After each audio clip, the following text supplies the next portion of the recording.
The pandemic is shining a light on a deep-rooted issue for many communities: racial and ethnic disparities in healthcare. CDC data continues to show that Black, Hispanic, Latino, and American Indian or Alaskan Natives are at the highest risk of being diagnosed, having to go to the hospital, or dying from the virus. 11 Alive looked at the numbers specifically in Atlanta.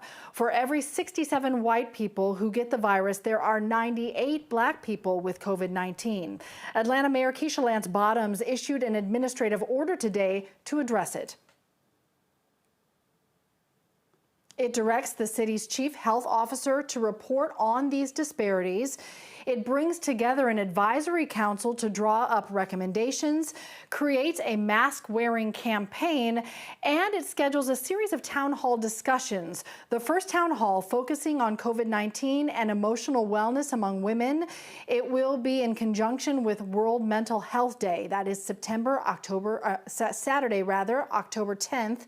We're digging more into the city's new measures. We're going to have that story in depth for you up late at 11.